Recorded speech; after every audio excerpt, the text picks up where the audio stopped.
प्रश्नावली 12.3 का चौथा प्रश्न है। एक आकृति हमको दिखाई गई है, इसमें छायांकित भाग का क्षेत्रफल हमको बताना है। जहां भुजा 12 सेंटीमीटर वाले एक समबाहु त्रिभुज OAB, यानी कि OAB जो हमको दिखाई दे रहा है, ये एक समबाहु त्रिभुज है के शीर्ष, इसका जो शीर्ष है O पर एक O को केंद्र मानकर एक वृत्त बनाया गया है, और ये O से जो ये दूरी हमको दिखाई गई है 6 सेंटीमीटर है। ठीक है, इसको अगर हम C ले लें, इसको अगर हम D ले लें इस प्रकार से, तो ये केंद्र मानकर 6 सेंटीमीटर त्रिज्या वाला एक वृत्तीय चाप खींचा गया है। तो देखो छायांकित भाग का क्षेत्रफल कैसे हम निकालेंगे इस चित्र में। छायांकित भाग का क्षेत्रफल हम उसी प्रकार से क्षेत्रफल निकाल सकते हैं जैसे जिन आकृतियों के क्षेत्रफल आपको ज्ञात हो। ठीक है, तो यहाँ पर तो सिंपल सी आकृति आपको दिखाई दे रही है। क्या है, नीचे एक वृत्त है और ऊपर क्या है, एक आकृति। कैसी आकृति है, ये देखो ऐसी आकृति, यहीं पे बना देता हूँ मैं। ये छायांकित भाग ये कितना है, और दूसरा एक त्रिभुज है, ये छायांकित भाग है दोनों। अब इस आकृति को हम किस नाम से पहचानते हैं, कैसा आकार है ये, और ये कैसा आकार है। देखो ये है आपका त्रिज्यखंड। कैसा त्रिज्यखंड है, दीर्घ त्रिज्यखंड का क्षेत्रफल धन ये कैसा त्रिभुज है, हमको बताया गया है कि ये समबाहु त्रिभुज है। तो किस त्रिभुज का क्षेत्रफल हम लिखेंगे यहाँ पर, समबाहु त्रिभुज का क्षेत्रफल। दीर्घ त्रिज्यखंड का क्षेत्रफल सूत्र तो वही है, θ/360 पाई r स्क्वायर। समबाहु त्रिभुज का सूत्र आपको याद होगा, नहीं है तो मैं आपको बता देता हूँ, ये होता है √3/4 भुजा का वर्ग। ठीक है, अगर आपको याद नहीं है तो ये निकालना भी बहुत आसान होता है।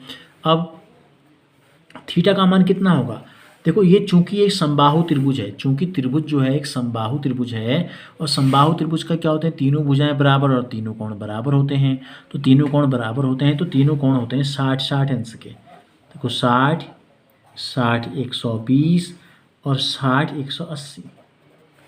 ठीक है, तो अंदर वाला कोण हो गया 60 का, तो ये बाहर वाला कोण कितना होगा, यहाँ से लेकर यहाँ तक ये हो जाएगा 360 ऋण 60 बराबर कितने का हो जाएगा, 300 अंश का। तो इसको लिख देंगे 300/360।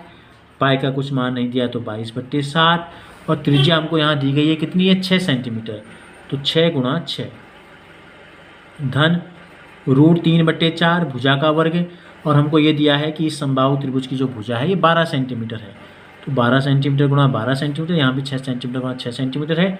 इस सब को एक साथ लेके बाहर से हम लिख देते हैं वर्ग सेंटीमीटर। 0 से 0 कट गया, 6 पंजे 30, 6 छक 36, 1 6 से 1 6 कट गया, क्या बच गया यहाँ, 7 का भाग जाता है, किसी में नहीं जाता है, तो 22 पंजे 110, 11 छका 66, 660/7 धन 4 तियन 12, 12 तियन 36 √3 वर्ग सेंटीमीटर। तो ये हो गया हमारे छायांकित भाग का क्षेत्रफल। ठीक है, √3 का मान नहीं दिया है तो इसको ऐसे ही छोड़ देंगे, 670/7 धन 36 √3 वर्ग सेंटीमीटर। और समबाहु त्रिभुज का क्षेत्रफल अगर आपको निकालना नहीं आता है तो इसका तरीका मैं आपको बताता हूँ। देखो क्या होता है, ये कोण हमने कहा 60 अंश का है, इसको हमने ऊंचाई को h मान लो, भुजा माना इसकी a दी गई है, तो ये वाला हिस्सा a/2 हो जाएगा, आधा आधा हो जाता है नीचे दोनों। ठीक है, तो साइन 60 का इस्तेमाल करोगे, कितना होता है, लंब बट्टे कर्ण, लंब है h, कर्ण है a, साइन 60 का मान होता है √3/2, तो h का मान कितना हो गया, √3/2a हो गया। ठीक है, तो किसी भी त्रिभुज की का क्षेत्रफल क्या होता है, 1/2 आधार गुणा ऊंचाई होता है, 1/2 आधार गुणा ऊंचाई, तो 1/2 आधार कितना है, पूरा का पूरा a है, ऊंचाई हो गई √3/2a। तो कितना आ गया, देखो √3 2 दूनी 4, a × a स्क्वायर। तो समबाहु त्रिभुज का क्षेत्रफल जो हमने यहाँ पर निकालने की जरूरत नहीं है, आप सूत्र को याद रखिए, तो सीधे सीधे सूत्र को आप यहाँ। पांचवा प्रश्न है, भुजा 4 सेंटीमीटर वाले एक वर्ग के प्रत्येक कोने से 1 सेंटीमीटर त्रिज्या वाले वृत्त का एक चतुर्थांश काटा गया है तथा बीच में 2 सेंटीमीटर व्यास का एक वृत्त भी काटा गया है, जैसा कि आकृति में दर्शाया गया है। वर्ग के शेष भाग का क्षेत्रफल हमको बताना है। तो इस आकृति को आप ध्यान से देखिए, क्या किया गया है। सबसे पहले हमने लिया एक वर्ग, ठीक है, और वर्ग की भुजा भी हमको दी गई है। वर्ग की भुजा हमको दी गई है 4 सेंटीमीटर, ठीक है। यहाँ लिख लेते हैं वर्ग की भुजा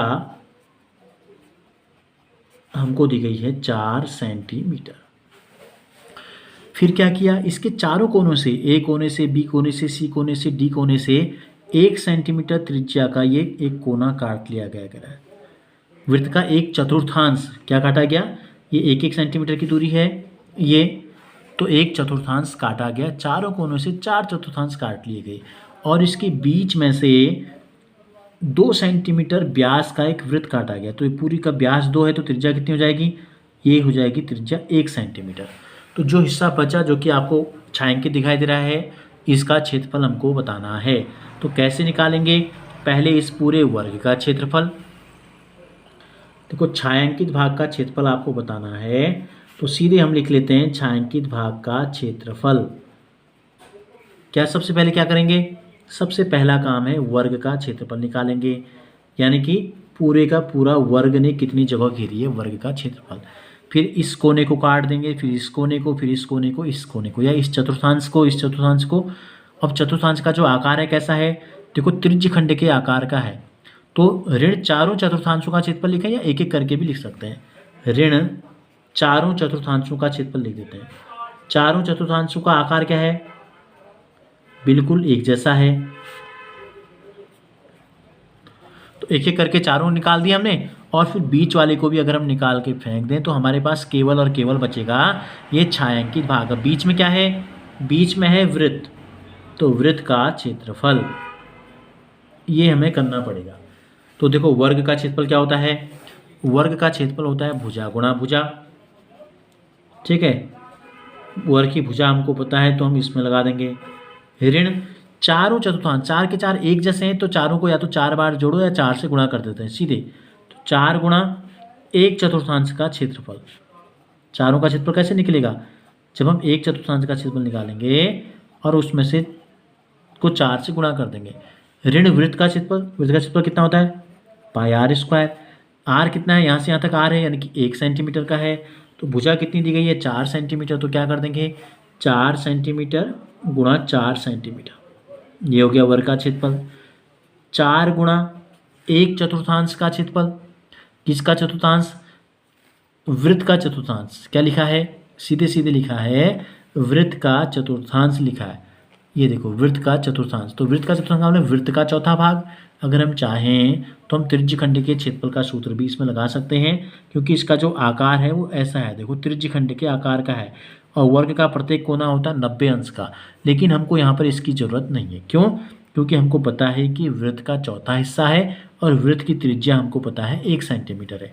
तो पाई आर स्क्वायर बट्टे 4 कर लेते हैं, ठीक है। चतुर्थांश का मतलब क्या, चौथा भाग किसका, वृत्त का। वृत्त का क्षेत्रफल होता है पाई आर स्क्वायर, उसको बट्टे 4 कर देंगे तो चतुर्थांश का क्षेत्रफल निकल गया ऋण पाई आर स्क्वायर। ये दोनों आर हमने एक जैसे क्यों लिए हैं, क्योंकि ये कोने में जो वृत्त बना है इनके चतुर्थांश की त्रिज्या भी 1 सेंटीमीटर है, अंदर जो वृत्त बना है इसकी त्रिज्या भी एक ही है। तो 4 से 4 कट गया, 4 गुणा 4 16 हो गया, सेंटीमीटर गुणा सेंटीमीटर वर्ग सेंटीमीटर हो गया। ऋण पाई आर स्क्वायर, ऋण पाई आर स्क्वायर, ऋण कॉमन ले लेते हैं तो ये हो जाएगा ऋण पाई आर स्क्वायर धन पाई आर स्क्वायर। तो ये हो गया 16 वर्ग सेंटीमीटर धन ऋण पाई और पाई कितना हो गया 2 पाई आर स्क्वायर। 16 वर्ग सेंटीमीटर ऋण 2 की जगह 2, पाई का कुछ मान नहीं दिया गया है और आर का मान है 1 सेंटीमीटर। तो 1 सेंटीमीटर गुणा 1 सेंटीमीटर 1 वर्ग सेंटीमीटर हो गया। तो ये हो गया 16 वर्ग सेंटीमीटर ऋण 22 दूनी 44 से कम 44 बट्टे 7 वर्ग सेंटीमीटर। कैसे घटेगा, 16 ऋण 44 बट्टे 7 कर देते हैं, इतना वर्ग सेंटीमीटर। 7 का भाग दे देंगे और 16 में से घटा दो, ठीक है। या एलसीएम निकाल के भी कर सकते हैं। एलसीएम निकाल के करना चाहोगे तो एलसीएम 1 हो गया, 1 और 7 का लॉस 7 हो गया, 7 ही कम 7 है तो 44 से कम 44 हो गया, ठीक है। और 16 सत्ते कितना होता है 112, ये हो गया। घटा देते हैं, 2 में से 4 घटेगा नहीं, 12 में से 4 घटेगा 8, यहाँ बच गया कितना, यहाँ से चल गया तो क्या 10 बचा, 10 में 4 के 6, तो 68/7 वर्ग सेंटीमीटर या 7 नम 63 बच जाएगा 5, 7 सत्ता 49, 1 10 बच गया, 7 एकम 7, 3 बच गया, 7 चौको 28, 2 बच गया, मतलब 3 अंक तक बहुत है। ठीक है, तो इतना वर्ग सेंटीमीटर। तो ये हो गया छायांकित भाग का क्षेत्रफल।